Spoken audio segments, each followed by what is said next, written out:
ध्यान से समझना। हमें अभी जो नया चैप्टर पढ़ेंगे उसमें न्यूटन के बारे में पढ़ेंगे। किसके बारे में? न्यूटन ने 3 नियम दिए थे। कितने नियम दिए थे? 3। पहला था घनत्व का नियम और इसका थर्ड लॉ में जो प्रैक्टिकल करने जा रहा है। तीसरा नियम था क्रिया प्रतिक्रिया। कौन सा था? क्रिया प्रतिक्रिया। तुमने रॉकेट लॉन्च होते हुए देखा है? जब रॉकेट लॉन्च देखा किसी ने टीवी वगैरह में? बाकी कार्टून देख रहे हो और कुछ बोल दो रील बनाने का ये नहीं देगा काम की चीज। तो क्रिया प्रतिक्रिया में जब रॉकेट लॉन्च होता है तो ध्यान दिए होगा कि जब भी कोई रॉकेट लॉन्च होता है तो मान लीजिए यहां से वो ऊपर की ओर जाता है, नीचे की ओर क्या निकलती है? एनर्जी निकलती कि नहीं? मतलब नीचे से अगर वो नीचे प्रेशर डालेगा तो वो कहां की ओर जाएगा? ऊपर की ओर। कहां की ओर जाएगा? ऊपर की ओर। वही हम एग्जांपल देते हैं जिसका नाम है क्रिया प्रतिक्रिया। कौन सा नियम है? तीसरा न्यूटन का थर्ड लॉ है। न्यूटन का कौन सा नियम? हम इस बलून को देखना, हवा कहां को निकलती है और ये जाता कहां को? मैं देखता हूं ना करके खुलो रहा हूं। अरे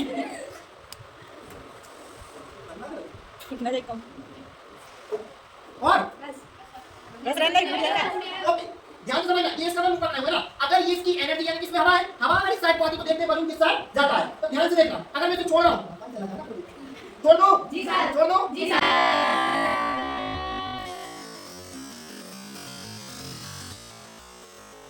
गया हवा पहुंच गया तो हवा कहां निकली? इस साइड। गया कौन सी? विपरीत साइड। इसी को बोलते हैं क्रिया प्रतिक्रिया। क्रिया प्रतिक्रिया। और सबसे अच्छा एग्जांपल हाथ है। क्या करते हो हाथ? अपना गाल। जब अगर तुम्हारा किसी को मारते हो तो उसे भी चोट लगती है। और जो खींच के किसी को मारा है, मारा है ना, उसको चोट लगती है। लेकिन आपका हाथ भी धंधा नहीं है।